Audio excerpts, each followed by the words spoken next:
सभी भाइयों बहनों के आपके अपने चैनल वाईसीटी बुक्स में एक बार फिर से स्वागत है। प्लीज़ जो अभी तक हमारे चैनल को सब्सक्राइब नहीं किए होंगे ज़रूर सब्सक्राइब कर लेंगे। उसके बगल में बेल आइकन उसे भी दबा देंगे जिससे कि नोटिफिकेशन आप लोगों के पास पहुंच जाया करेगा। साथ में मैं बता दूं कि इसकी पीडीएफ भी प्रोवाइड की जाती है। अगर आप इसकी पीडीएफ डाउनलोड करना चाहते हैं, टेलीग्राम ग्रुप का लिंक डिस्क्रिप्शन में दिया हुआ है, वहाँ से जाकर आप इसकी पीडीएफ भी प्राप्त कर सकते हैं। तो चलिए देर ना करते हुए हम लोग आज के सेशन स्टार्ट करते हैं और पहले क्वेश्चन को लेते हैं। पहला क्वेश्चन क्या दिया हुआ है? पहला क्वेश्चन दिया हुआ है कि हाल ही में किस संस्थान ने यूवी सैनिटाइजर डिवाइस शुद्ध को विकसित किया है। पूछा जा रहा है कि किस संस्थान के द्वारा यूवी सैनिटाइजर डिवाइस शुद्ध को विकसित किया गया है। जैसा कि हम लोग पिछले काफ़ी दिनों से देखते चले आ रहे हैं कि विभिन्न प्रकार के संस्थानों के द्वारा विभिन्न प्रकार के सैनिटाइजर विकसित किया जा रहा है, विभिन्न प्रकार के वेंटिलेटर विकसित किए जा रहे हैं, मास्क वगैरह बनाए जा रहे हैं। तो इसी कड़ी में अभी हम लोग देख रहे हैं किसके द्वारा किया गया है, तो ये IIT कानपुर के द्वारा किया गया है यूवी सैनिटाइजर। यूवी का कहने का ही मतलब जहाँ पे यूवी देखने को मिला आप समझ लीजिए अल्ट्रा वायलेट की बात करता है। और ये एक प्रकार की बता दें कि जो ये भी शुद्ध नाम का जो विकसित किया गया है, इसमें आप लोग इसको फ़ोन से कनेक्ट करके आप लोग आसानी से इसको कर सकते हैं। मतलब ये फ़ोन स्मार्टफोन से इसको आप लोग चालन कर सकते हैं, मतलब चला सकते हैं।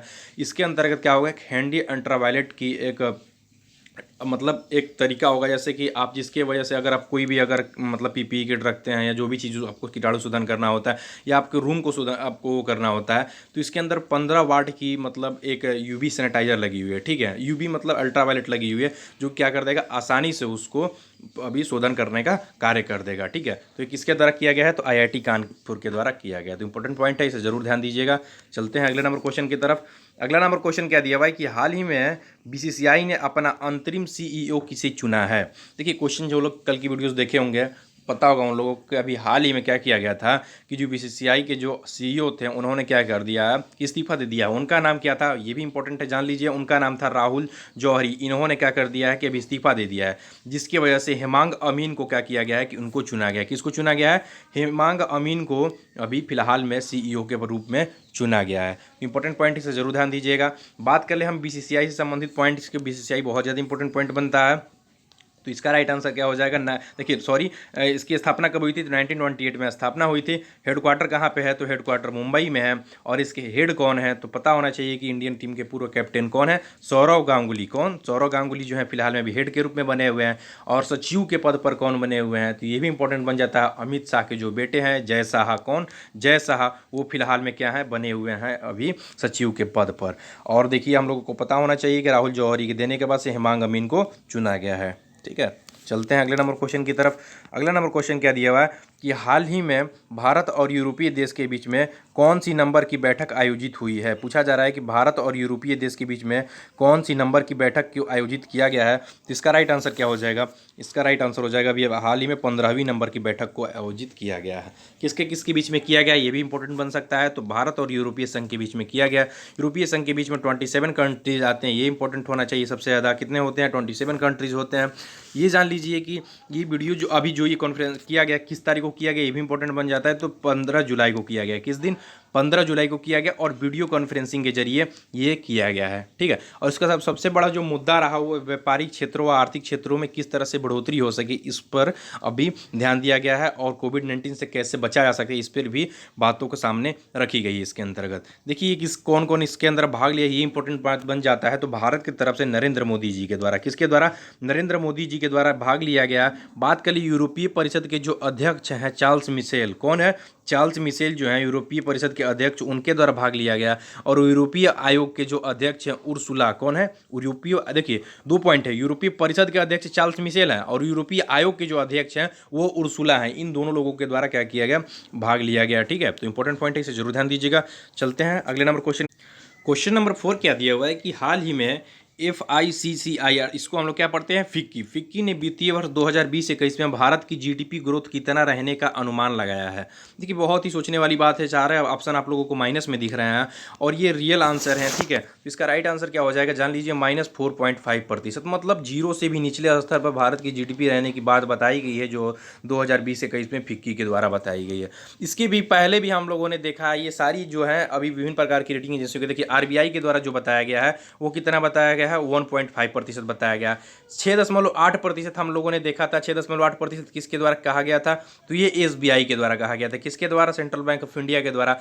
-5% दो लोगों के द्वारा कहा गया था। एक स्टैंडर्ड्स एंड पुअर्स के द्वारा कहा गया था और एक किसके द्वारा कहा गया था? तो एक फिच रेटिंग्स के द्वारा कहा गया था। किसके द्वारा? फिच रेटिंग के द्वारा कहा गया था। और -4.5 अभी हम लोगों ने देख रहा है किसके द्वारा कहा गया है?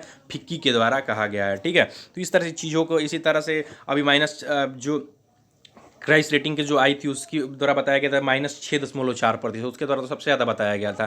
तो इस तरह से अभी माइनस के जितनी भी नीचे हैं आप लोगों को पता होना चाहिए। ऐसी भी मतलब मूडीज़ के द्वारा चाहे IMF के द्वारा भी अभी बताई गई थी कि जो पूरे एशिया लेवल पे जो रहेगी वो 0% रहेगी या 0% से कम तक अभी GDP ग्रोथ रहेगी। ठीक है, तो इंपॉर्टेंट पॉइंट है, जरूर ध्यान दीजिएगा। चलते हैं अगले नंबर क्वेश्चन की तरफ। अगला नंबर क्वेश्चन क्या दिया हुआ है कि हाल ही में आई रिपोर्ट के अनुसार PM स्वनिधि योजना को लागू करने में शीर्ष राज्य कौन सा रहा है।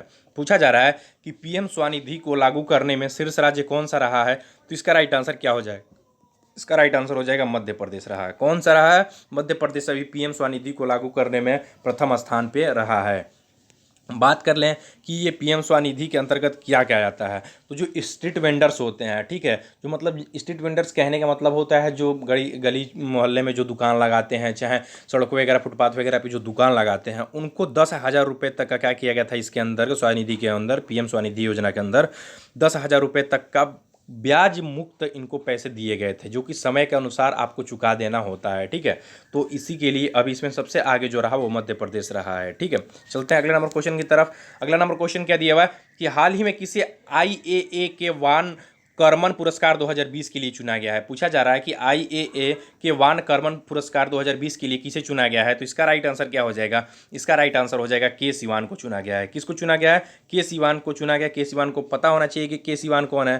तो ये हमारे जो फिलहाल में रॉकेट मैन के नाम से जाने जाते हैं। अभी तो आप लोगों को दिमाग में आ जाना चाहिए कि मैंने किसके बारे में कहा है।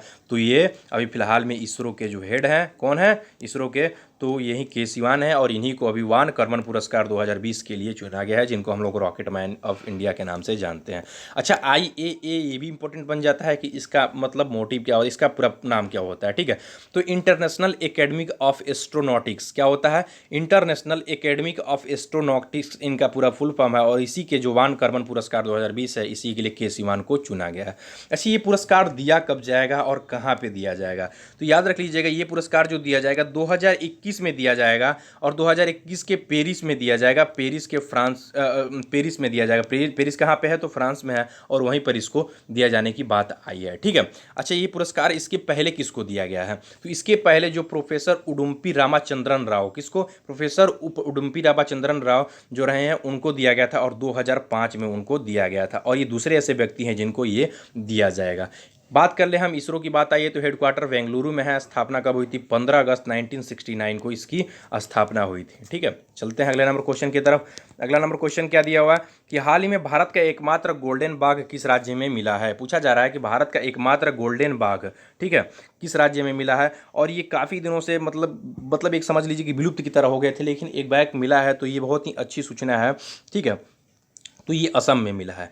अच्छा, आप लोगों को पता होना चाहिए कि जो 2018 की जो बाघ की अभी जो गणना हुई थी उसमें अभी गिनीज बुक ऑफ वर्ल्ड के उनको शामिल किया गया था।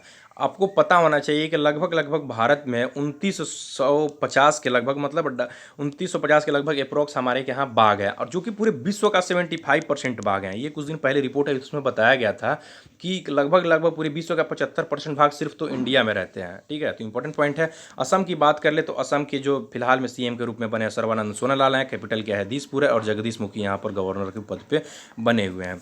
चलते हैं अगले नंबर क्वेश्चन की तरफ। अगला नंबर क्वेश्चन क्या दिया हुआ है कि हाल ही में किस देश ने भारत को चारबाग रेल परियोजना से बाहर करने की घोषणा किया है। पूछा जा रहा है कि किसके द्वारा भारत को चारबाग रेल परियोजना से बाहर करने की घोषणा किया गया है। तो ये कौन कर रहा है? ईरान कर रहा है। देखिए, ईरान जो है ना इस समय काफ़ी ज़्यादा बौखलाया हुआ है, उसके ऊपर काफ़ी ज़्यादा दबाव बन रहे हैं विभिन्न प्रकार के देशों के द्वारा। ठीक है, अमेरिका की तरफ से अलग बन रहे हैं, चीन की तरफ से अलग बन रहे हैं। इसी की वजह से वो अपने असमंजस में पड़ा हुआ और विभिन्न प्रकार के उल्टे पुल्टे कदम को उठा रहा है। तो भारत के द्वारा भी जो अभी समझौता हुआ था चारबाग रेल परियोजना को, जिसके अंतर्गत वो क्या करेगा कि वो जोड़ने वाला था। कौन कौन से? चारबाहार बंदरगाह से जेहंदान तक, जो कि अफगानिस्तान में है, वहाँ तक को इस रेल परियोजना को जोड़ने वाला था, ठीक है। लेकिन इस परियोजना को अलग कर लिया गया, ये बताकर कि भारत इसमें तेज़ी से वर्क नहीं कर रहा है, इसमें अच्छे तरीके से पैसे को इन्वेस्ट नहीं कर रहा है, इसी की वजह से इसको अलग करने की बात कही गई है, ठीक है। और ये कब हुआ था समझौता? ये 2016 में समझौता को हुआ था और इसी से अलग करने की घोषणा किया गया है, ठीक है। तो इंपॉर्टेंट पॉइंट इसे जरूर ध्यान दीजिएगा। चलते हैं अगले नंबर क्वेश्चन की तरफ। अगला नंबर क्वेश्चन क्या दिया हुआ है कि हाल ही में किस राज्य के मुख्यमंत्री दर्पण पोर्टल व मोबाइल ऐप को एलाइट एक्सीलेंस अवार्ड 2020 मिला है? पूछा जा रहा है कि मुख्यमंत्री दर्पण पोर्टल मोबाइल ऐप को एलाइट एक्सीलेंस अवार्ड 2020 मिला है, तो इसका राइट आंसर क्या हो जाएगा? इसका राइट आंसर हो जाएगा छत्तीसगढ़ को मिला है। किसको?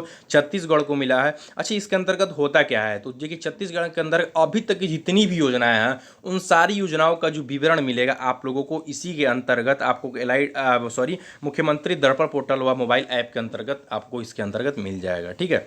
छत्तीसगढ़ की बात कर ले तो यहाँ कैपिटल क्या है? रायपुर है। और बात कर लें कि यहाँ पर गवर्नर के पद पर कौन है, तो अनुसुईया उइके हैं। और भूपेश बघेल जो है यहाँ पर अभी सीएम के रूप में बने हुए हैं, ठीक है। चलते हैं अगले नंबर क्वेश्चन की तरफ। अगला नंबर क्वेश्चन क्या दिया हुआ है कि हाल ही में बांग्लादेश में भारत के अगले राजदूत के रूप में किसे नियुक्त किया गया है? पूछा जा रहा है कि बांग्लादेश में भारत के अगले राजदूत के रूप में किसे नियुक्त किया गया है। इसका राइट आंसर क्या हो जाएगा? इसका राइट आंसर हो जाएगा विक्रम दुराईस्वामी को। देखिए, हम लोग काफ़ी दिनों से पढ़ते चले आ रहे हैं कि विभिन्न प्रकार के अभी देशों में राजदूत व उच्चायुक्त नियुक्त कर रहे हैं। तो मैं बार बार कहता हूँ कंटिन्यू रहेंगे तभी ये सब चीज़ें क्लियर हो पाएंगी, वरना मैं डेली आप लोगों के लिए पूरी डिटेल में बताने के लिए जाऊँगा तो वीडियोज़ लंबा हो जाएगा, इसलिए नहीं बताता हूँ, ठीक है।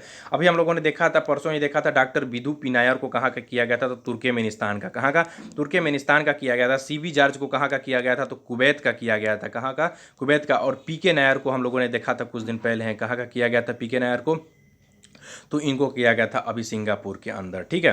तो ये इंपॉर्टेंट पॉइंट है, इसे सब ध्यान दीजिएगा और इस तरह से पॉइंट्स आप लोगों के लिए पेपर में बनते हैं। बात कर ले बांग्लादेश की, तो बांग्लादेश की कैपिटल क्या है? ढाका है। और यहाँ की मुद्रा क्या है? तो यहाँ की मुद्रा टका है। और शेख हसीना जो है फिलहाल में सीएम के पद पर बनी हुई है और अब्दुल हमीद जो है यहाँ पर अभी राष्ट्रपति के रूप में बने हुए हैं, ठीक है। चलते हैं कुछ अदर पॉइंट के बारे में डिस्कस कर लेते हैं। पॉइंट क्या दिया हुआ है कि हाल ही में 12 लाख करोड़ रुपए वाली भारत की पहली कंपनी कौन बन गई है? रिलायंस बन गई है। इंपॉर्टेंट है, ऊपर में पूछा सकता है कि सबसे बड़ी कंपनी 12 लाख रुपए करोड़ वाली कंपनी जो कौन सी बन गई है? तो रिलायंस कंपनी बन गई है, ठीक है।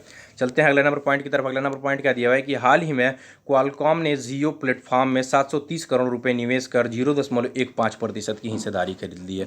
हालांकि जियो अब जो है कर्ज मुक्त हो चुका है। आपको पता होना चाहिए कि जियो ने इसके पहले 11 कंपनियों के साथ अपनी साझेदारी बेचकर अपने कर्ज मुक्त कर लिया गया है और ये अभी फिलहाल में इसकी 12वीं से अभी क्या है अपनी हिस्सेदारी को बेचा है और 0.15% की हिस्सेदारी सोच लीजिए कि 730 करोड़ में बेचा है, ठीक है। तो इंपॉर्टेंट पॉइंट हो सकता है, इसे जरूर ध्यान दीजिएगा। देखिए, इसके आंसर की प्रोवाइड की, अगर आप इसकी पीडीएफ डाउनलोड करना चाहते हैं तो हमारे टेलीग्राम ग्रुप से जुड़कर आसानी से इसकी पीडीएफ भी प्राप्त कर सकते हैं।